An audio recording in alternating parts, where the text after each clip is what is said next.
Gurupurnima greetings to everybody. Om Hrim Shri Gurubhyo Namaha.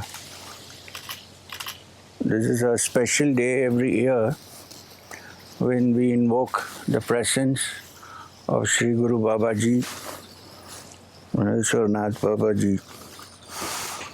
This is also called Vyasa Purnima because Veda Vyas is supposed to be the ultimate Guru in the sense that he's the one who brought out all the books that we have today to read.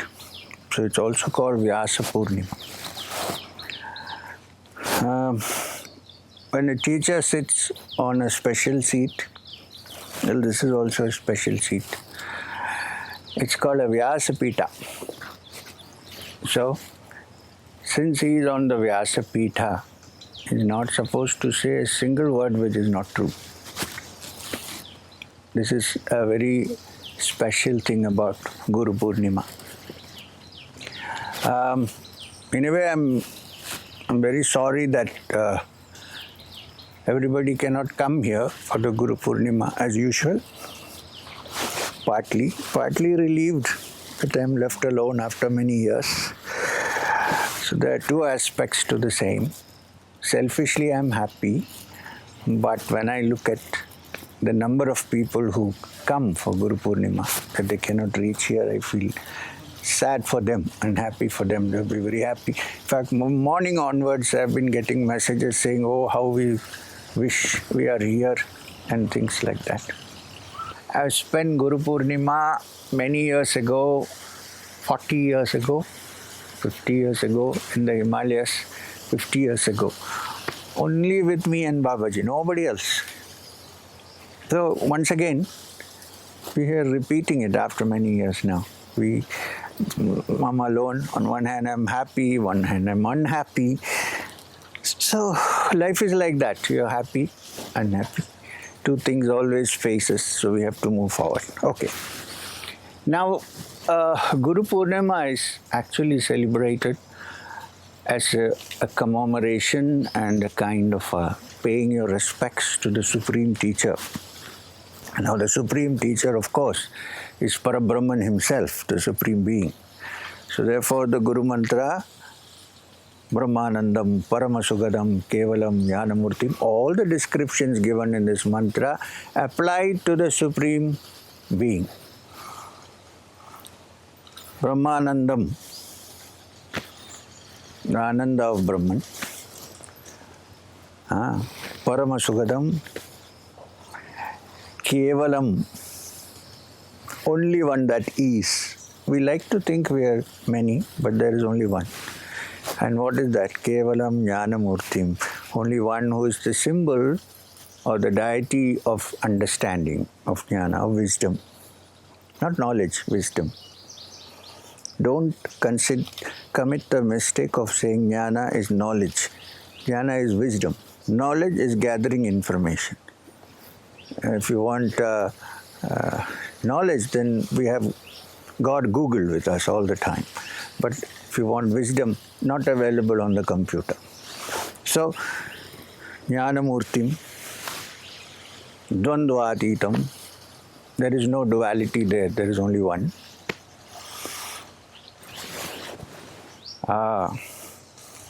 Madhvacharya Mahabhag will not agree with us, but it's okay.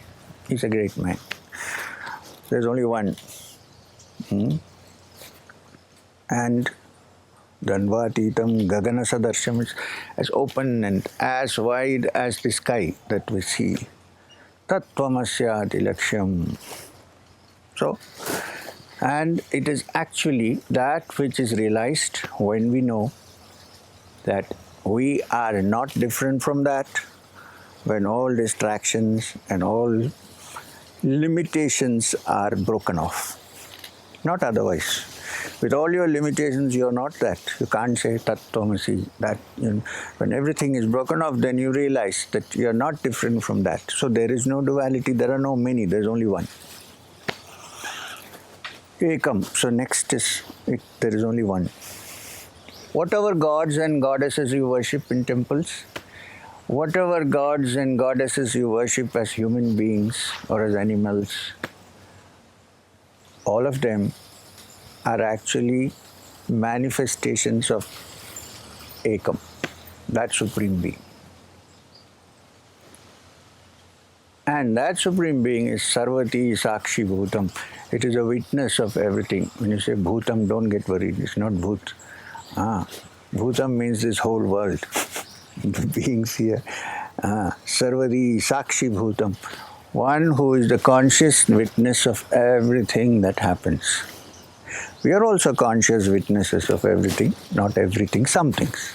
But here, if you conceive of being consciously witnessing everything that happens like a drama on the stage, a stage is called also Ranga, and the lord of the stage is Ranganatha. When watching the whole drama, often he lies down, has a beautiful sleep, Anantasena. I'll go afterwards and lie down. So, this whole drama that is watched by the witness, that one witness, Ekam Nityam. Ekam Nityam. What is next? Vimalam, no mala, absolutely clean. Achalam, which does not move in any way. Whatever happens, it's there. Sarvadi Sakshi Bhutam, I explained. Bhavatitam, it has no bhavas. You can't say, oh, God is my first cousin. Stays next door. No bhava. Bhavatitam, Trigunarahitam. Sattva, Rajas and Tamas do not affect that being. What is Sattva? Tranquility, clarity, peace,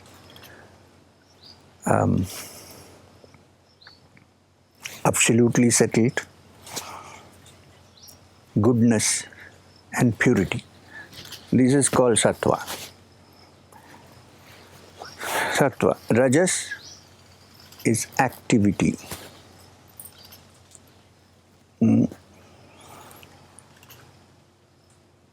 From the state of inertia, which is tamas, when there is movement, then it becomes rajas. And through rajas, now why is rajas there as a guna? Because through rajas, you understand the sattva. There is no other function actually for rajas. Rajas is there only to understand the sattva. When you have understood it, lock, stock and barrel, rajas, tamas, everything is thrown out. Then there is only sattva. And in that sattva, according to Patanjali, when that sattva is absolutely clear, there is no difference. You don't see anything other than the Purusha. So, Trigunarahitam is beyond the gunas. That Supreme Being is the Satguru. Sadgurum Tam Namami. That Supreme Being is the Satguru. There is nothing else. No person with a physical body can claim, who eats, drinks, dies, shits, piss and does all these things, can call himself that. There is only one Supreme Being who is Satguru. Now, if these qualities are in a small way seen in a human being, you can call that person a guru, a teacher. Yeah. I'm very afraid of calling even Maheshwarnath Babaji Sadguru because he didn't like it. He said, no. He said, there is Sat and there is Guru. This is exactly what he said. Haan, Sat to hai aur ye Guru hai. I was happy. I said, Babaji, at least you accept that you are my Guru. Then he asked me a question, which I like to ask everybody. He said, do you really think you are my disciple? क्या आप अपने आप को शिष्य समझते हो क्या हमारे? मैंने कहा बाबा जी मैं तो समझता हूँ ऐसे ही. बोला ठीक है मैं बाद में बताऊँगा. So it's like that. So the relationship between, because it's Gurupurnima, I'm saying, a Purnima means a full moon. The full moon is free of all clouds. When it shines, then it's like the fullness of the divine experience. That is the Guru. And therefore, this relationship between a teacher and the taught, the Guru and the so-called Guru and the so-called disciple, is something to be studied very, very carefully. It is very important to study. First, if you come to a spiritual teacher and after some years, don't accept immediately. After some years you say, okay, I think I'm going to take this man or this woman as my teacher. Okay, then what happens after that? Then, if you have decided to do that, you should watch carefully and don't have a relationship and judgments as you would have with a normal human being. You're doing pranayama or what?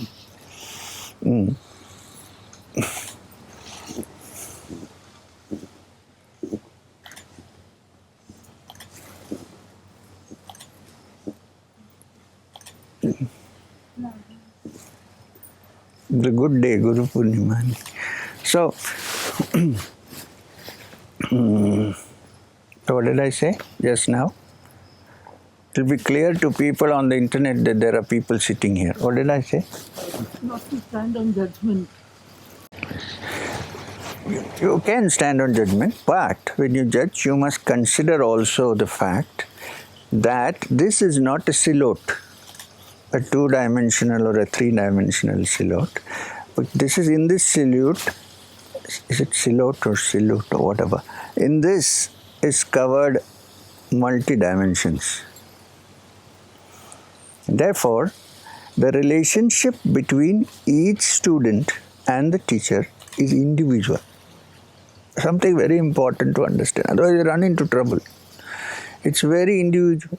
There is no, generally yes, where we love everybody, want to help everybody. Okay, accept it. But with each person, the relationship is different. Why? If I may explain a bit. Everyone comes after many births, if you believe in births, after many experiences in this life also. In this life also we have many births. When you're a child, we have something. When you grow up, you're something else. Then you're born into a married life. Then you're born into an unmarried life. Then you're born in old age. So this is also. So people, depending on their age and their background, come from various backgrounds, various experiences. So you can't give a general formula and say, yeah, you can give a general formula like Tattvamasi, yes, okay. But not a formula for them to practice as a common factor. It's not possible. Yeah, you can give Kriya, yes, to repair some things which may not be okay. Fine. But in the guidance in life, you can't tell everybody the same. It's not possible. This is the relationship, special relationship between the teacher and the student. Why? If the teacher is a genuine teacher, he studies the background of every child, every student that can say child also, come to him. Come with so many backgrounds. Somebody comes who was born in such and such a family, who has got some background. Now, you have to teach that person in a different way. You can give Kriya, of course, which is common practice, but you have to deal with that person. You can't deal in the same way with a man and a woman. You have to have different ways because they have different ways of registering, which is a fact. And therefore, and whenever you see that the student is kind of moving out of that student's individual path, then you should be ready to correct no matter what the student thinks about it.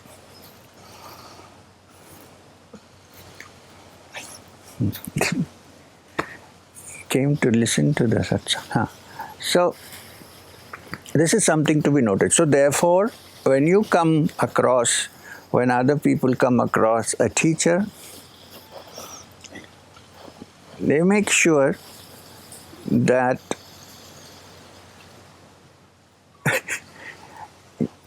don't worry, if you see I'm looking I'm not distracted. We have a female bhakta here called Google.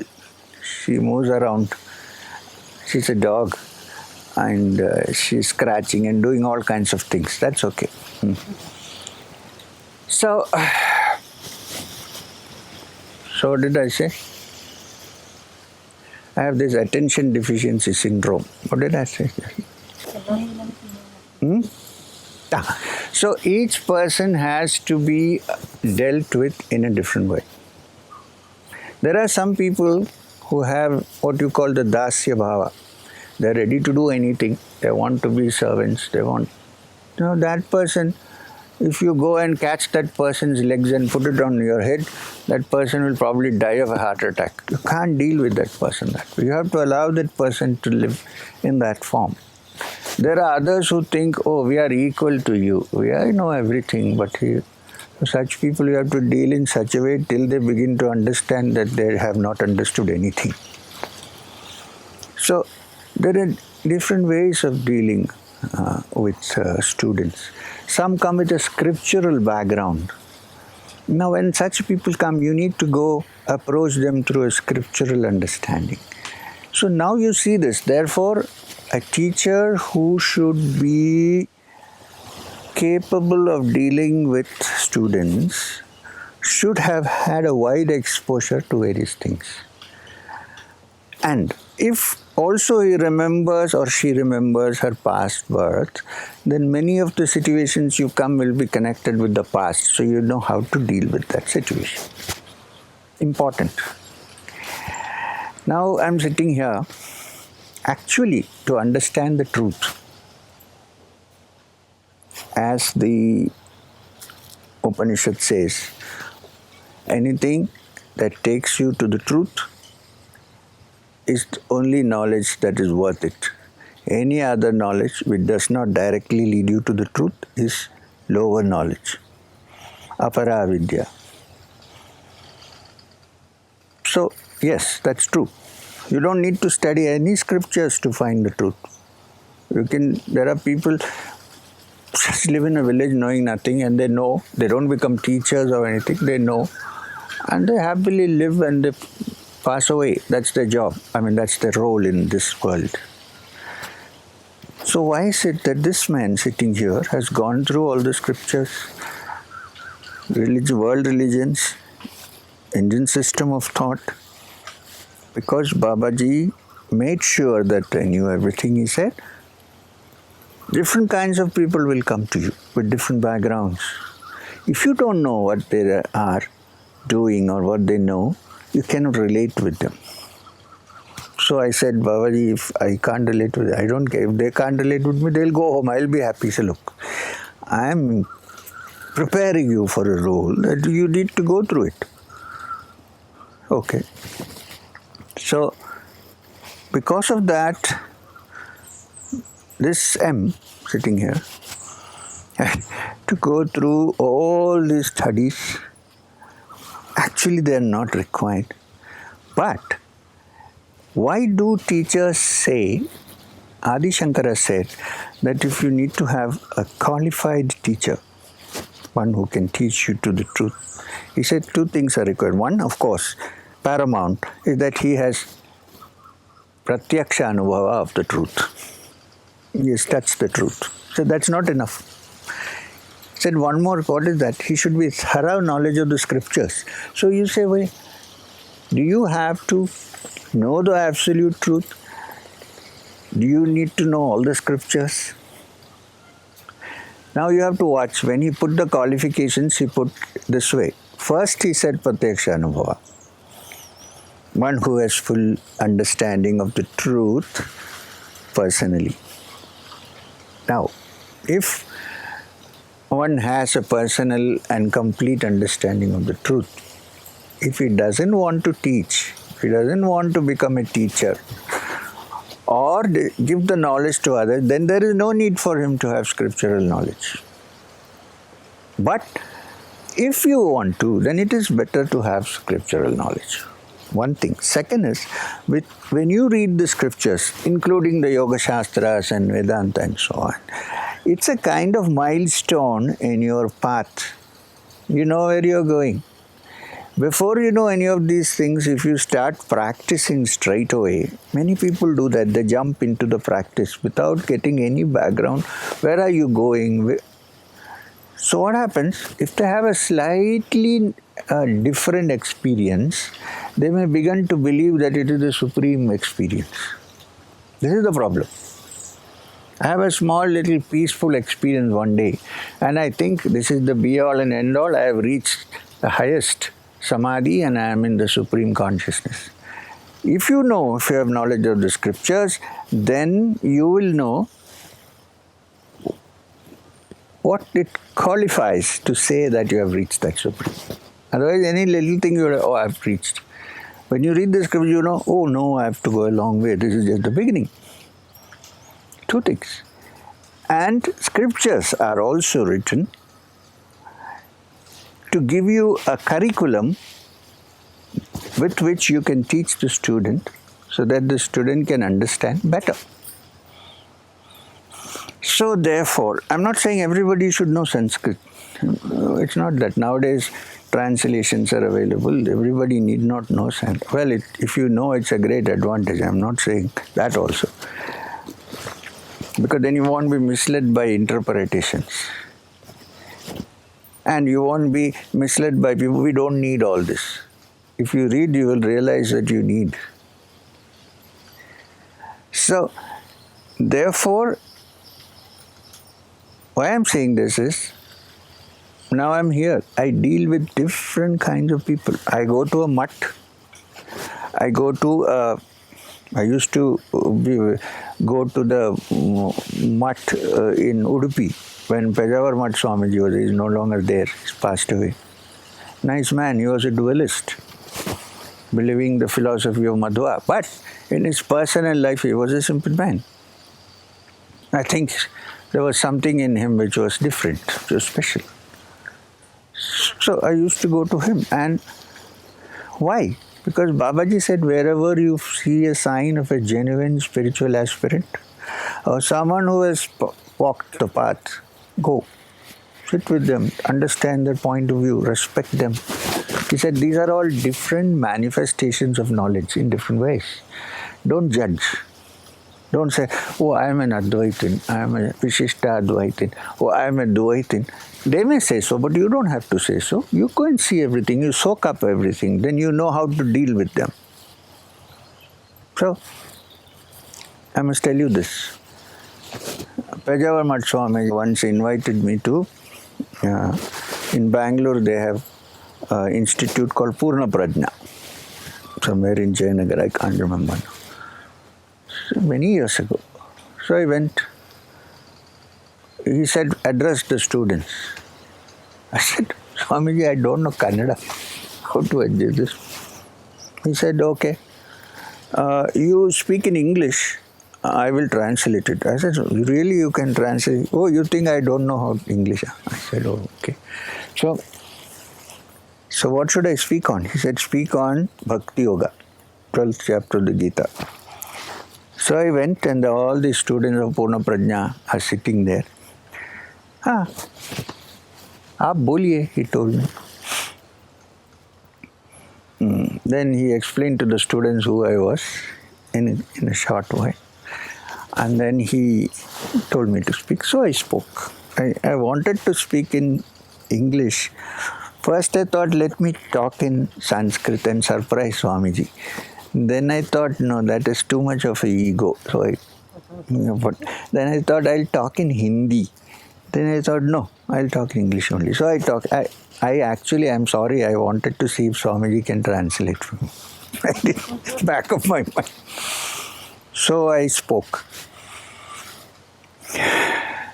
So there is one part of the 12th chapter, Bhakti Yoga, where Krishna says, it is not what you worship, in which mode you worship the Supreme Being, that is important, but what characteristics you have in you, what attributes, that is more important.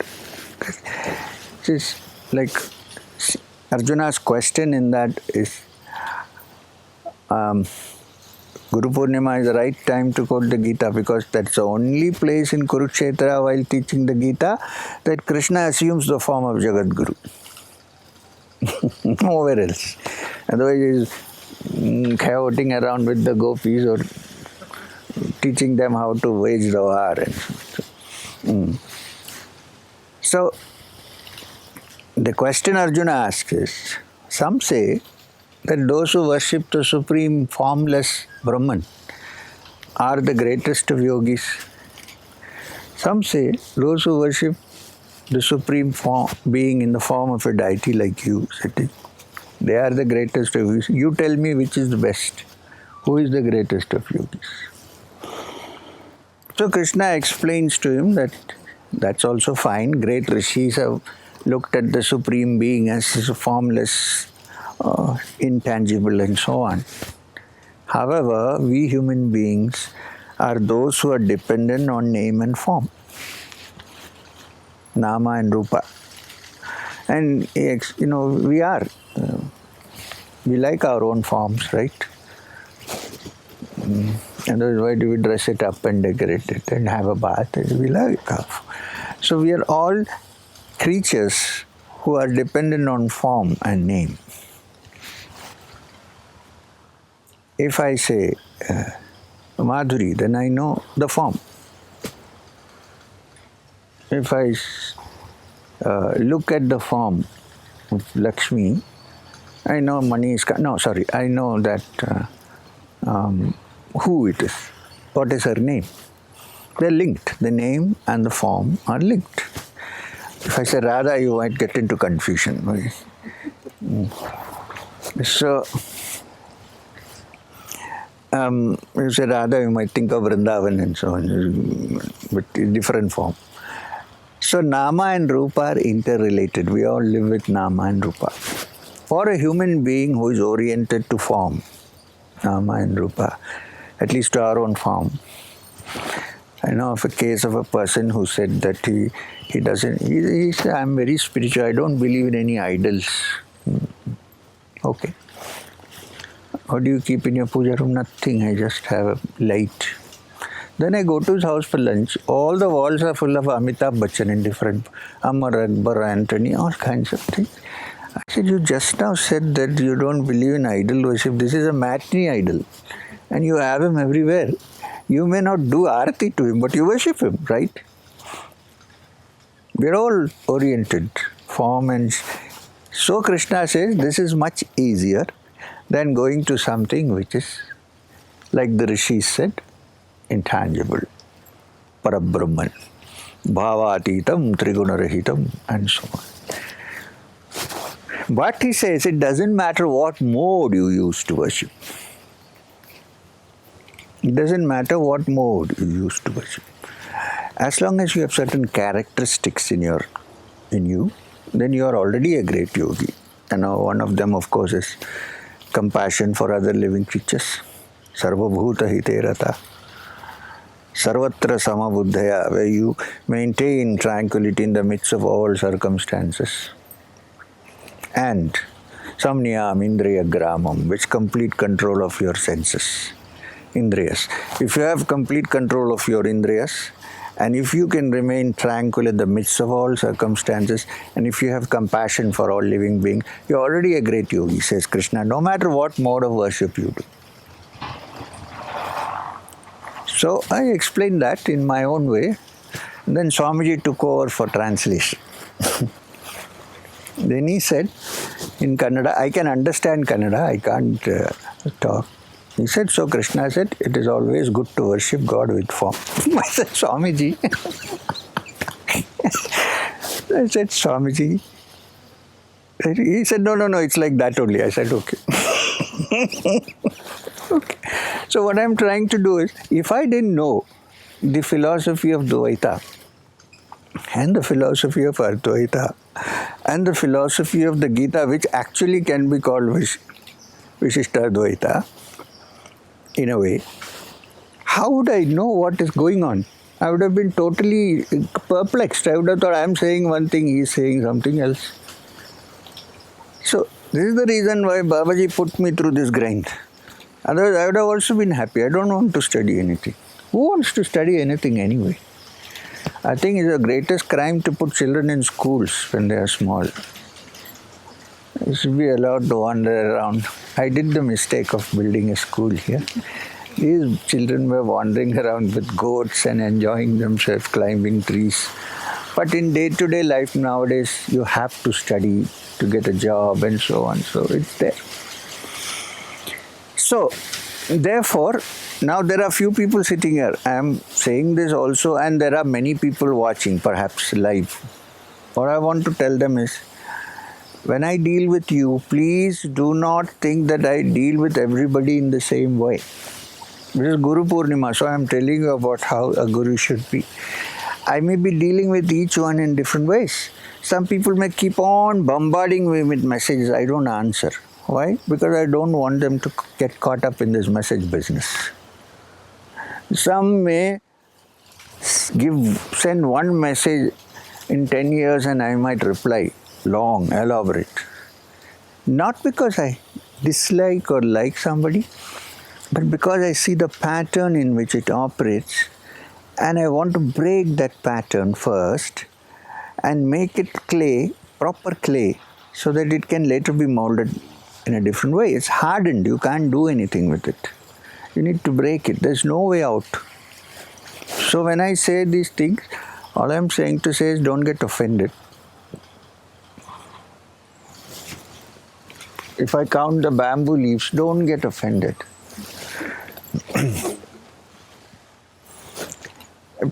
There are different ways to deal with different people and the different ideas.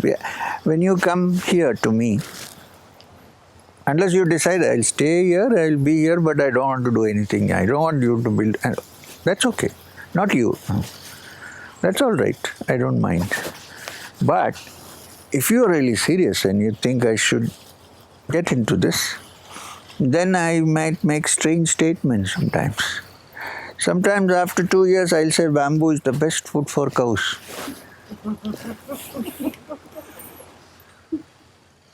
You see what I mean? So you say, oh, that time he lied to me. I'm not lying.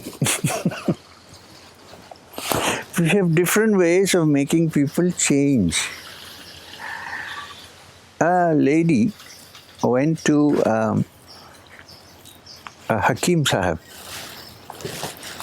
who was also a Sufi. She went because she said she was overweight. She didn't want to think of herself as a limited edition. She said, I am overweight.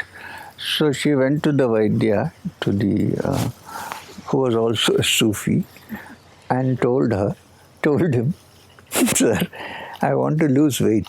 Can you give me some medicine? So the Sufi said, show me your pulse. You know, in Unani and in Ayurveda, also Siddha system, there's an entire science of pulse reading.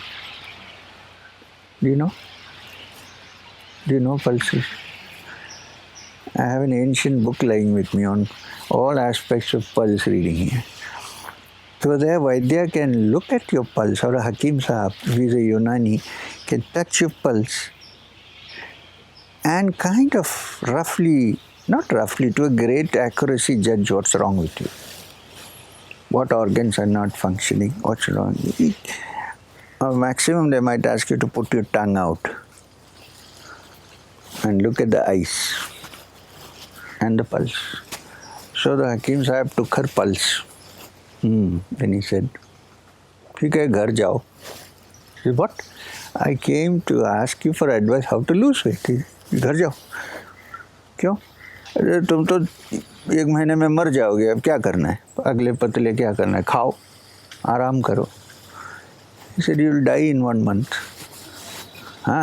So why are you worried about thin and fat? Go home." She went back home. 1 month passed, she didn't die. She thought, I'll go and catch this fellow and really bang him. Because he said, I was so frightened. Every day I was living in fear, so that I could hardly enjoy even my food. I was thinking, I'm going to die. and now I have not died. This fellow is a big liar. I have to go and bang him up. So she went. But on the way, she forgot to check her weight. That's a different story. She went to him. She was so afraid of dying. No eating, nothing. She had become thin already. So she went to him and she said, Hakim Sahab, what is this? You are a liar. He said, what? He said, you said I'll die in 1 month. You didn't die, huh? No, I didn't die. But you have lost your weight. So, some things are said when a teacher, spiritual, says something. It's not the words that are important, but the effect it has on you. Something to watch carefully.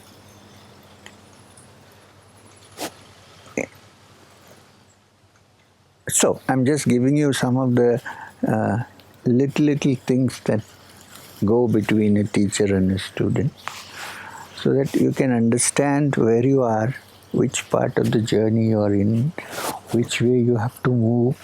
If you get extremely emotional, it's possible that the teacher cuts you off. If you get emotionally attached, if you are too dry and there is no emotion, he might do something to make that. What we want is a fully developed human being, developed in all ways. And only such a person can touch the reality. So there should be no time given for this. You can't say in 3 days, 10 days, 1 month. Sometimes you can't even say one life. The man sitting before you today and talking like a big deal, like a teacher, had to go through many experiences in many lives before he got some kind of a steadiness. Read, journey continues. If I had given up in between, saying that this is not going to work, it's all nonsense. Persist. The persistence, understanding, considering that each individual is uniquely related to the teacher and there is no general connection. Yeah, general connection, there is general goodness and so on, but the other thing is, if you are really trying to do sadhana, you should also learn to be efficient in whatever you're doing. Sadhana and absolute realization of the truth is not for the lazy. Please let me put it in golden words and hang it around. It's not for the lazy. Laziness comes from tamoguna. It's not sattva-guna, although it might be mistaken for it. Because even sattva-guna, one is quiet. That quietness is different from tamoguna. This is inertia. So here are a couple of insights I shared with you on the Guru, the relationship between the Guru and the student, teacher and the student, and the nuances of individual relationship with a teacher. And a teacher should be happy to say that if you are not interested in the way that we are trying to bring it about, you're free to leave or go to somebody else. We neither lose anything nor do we gain anything. Well, we are sad, of course, that the person couldn't understand what was being said. Yes. Apart from that, there is no heartburn. Right? So all of you who are watching now live, you may watch it in the video afterwards because it will be recorded if you haven't got time. I have this to say, that even though you are not here physically, that you are watching this whole program, we are having a satsang, we are together in this, and I've been explaining what Gurupurnima means, and I'm praying that all of you, your mind shall shine like the full moon on a cloudless night. in the wonderful night, if your hearts can all blossom and shine like the full moon, like the Purnima, then I'm satisfied. Now, if that takes ages and ages and ages, many births, I'm ready to do that. So, even if I go, I need to come back again and again. That's the problem I've got. So, if you agree, then I agree. Then there is a covenant between you and me. The ark of the covenant between you and me. So, we can walk together. So, this togetherness is very important. You cooperate, I cooperate. We move together. Sangachatvam, samvedatvam, study together. Samvo manam sijanatam. With our minds put together, may we understand. This is how the Devas understood the truth. Deva bhagam yada purve sanjananam upasate. They did the upasana. What is upasana? Going closer. Together. So this covenant between the teacher and the taught, where we decide that let us overlook each other's weaknesses, look at the bright side and walk along. Forgive, forget, move forward. This is the best message one can give in Gurupurnima. I don't care if somebody worships me or all that. What I care is that they listen to the words and try to understand what is being said. Please don't make the person more important than what is being said, the teaching. Although, because of a certain blooming inside, people might be attracted, but say, we also want to reach that stage where we bloom. That should be the main thing in your mind. And I'm sure at some point, this life, next life, some point, you'll all come to that wonderful stage which I experience and share it with others, because you feel that you can't enjoy the ice cream only yourself. Thank you very much. Om Shanti, Shanti, Shanti.